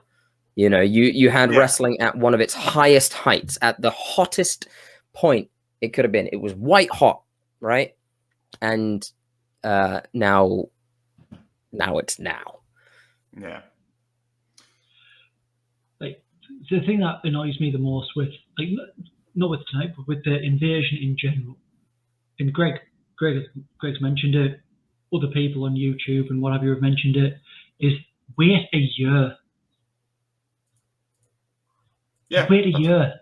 You've got Hogan, you've got Hall, you've got Nash, you've got Goldberg, you've got everyone who's you got Bischoff. Yeah. Ric Flair debuts on Raw the night after the Survivor Series, where WWE wins and ends the angle. Yeah. It's ridiculous. Literally a day after the angle ends. Oh yeah, there's one of the biggest WCW guys, and it's like, where the fuck was he the last few months? Right, little sort of bonus round. If you were going to book a 5-on-5 Survivor Series match, WWE, WCW, who are you having? Pretty much most people in my minutes. I'd probably go with the three main NWO guys. So you'd have Hogan, Hall, and Nash. You'd have Hogan, Hall, Nash. What, Sting and Flair? Yeah. I think the problem is too many big guys there. I think it depends how you pace things. Probably that, because it's just here are all of my favorite action figures. I put them all there, and against our other favorite action figures, right? And I go. DDP makes more sense to build a star. True. If you are just going yeah, because I mean, one of the problems with where we put DDP in here is that, to me, I think DDP could have been so much bigger. Than he was. I think everyone agrees there. But yeah, I think that's probably it. And then on the WWE side, it's just Rock Austin. I'd probably put Mankind, Angle. Who else? Yeah, that's the thing. WCW did have really established stars. WWE only had a couple. It still had a fairly stacked main roster, but it was heavily dominated by, at that point, Rock, Angle, Austin, and Triple H. Occasionally, The Undertaker would crop up into it if they needed him for the main event. So it wasn't completely trounced. It's I'd say arguably because 2001, it wasn't just the main event card was stacked. Their mid card was the most stacked it's ever been. And to be fair, that's one shining point of the invasion angle is they got an even stronger mid card because they had all the ECW guys and WCW guys they could get, which helped bolster that up even further. It's just none of them were, other than DDP and Booker T, were the main event names they needed to really push this angle forward, which is why they gave them Austin and stuff. So yeah. Yeah. So, like, I'll throw one last one out there. Like, Sure. regardless of doing not with doing a dream card or anything like that, but 2000, like say 2000, 2001, your ultimate dream WWE versus WCW match as a fan. Not thinking about where you're going to put it on a card or anything like that, but what are you having? Sting and Taker, probably. It's Depending probably. on my mindset at the time. I feel like that's looking back now for me is Sting and Taker. Yeah. Probably as a child, it was. Austin was still my favorite over Taker at the time. I know as a kid, I didn't like Biker Taker really. That was never cool to me. I just didn't like it. A spooky take. I've always been a spooky boy. I like spooky things. But I would probably have gone Austin. I might have even as a kid liked Austin Hogan or Austin Flair or something. Jesus. See, mine would have been because it was The Rock that I was the biggest fan of, so it would have probably still been Rock and Hogan, even though we did eventually get that. If you were looking at doing this as the division, then it would have probably been Rock and Hogan I'd have been most psyched for. Yeah. I've just realised my question that I've just posed to you guys, I might not be able to answer myself because it might not fit the timeline. What was yours? Like if I was going to do like a WCW versus WWE around about that time, I'd have went Angle Hart. Yeah, Brett. Actually, it doesn't fit. If I really put myself in my, as a child, really, it would have been like I want to see Austin against Rey Mysterio. That would have been my dream match as a kid, genuinely. And I still want to see it because I like them both. They're my favorite action figures. Austin and Mysterio. You trying to work the match out in your mind? Yeah. You don't have to. All right, just let this 6-year-old have it. Just my imagination can't see Austin taking a Hurricane Rana. I could see him taking one, and that would have to be it. One, and then he re-breaks his neck. Well, gentlemen. What have we settled on for this main event anyway? We haven't really come to do a final decision. Okay, we'll make it simple. Rock, are we going Austin Hogan or Austin Goldberg? It's probably Austin Hogan. Just in terms of ticket sales and actual let's just, even if it's shit, right? It's like dream match, and people will shut up about it. So probably that. Yeah, and there you go. The main event is Austin Hogan. Everyone can stop talking about it being a dream match. It's happening in someone's imagination. And is Austin going over? I guess just to send the crowd home happy. No. Yeah, probably. Well, no, it depends. If we're doing this straight after, as the proper invasion. Rock beat Flair, right, in the last one. This is why Goldberg's better. Yeah. Goldberg going over works more.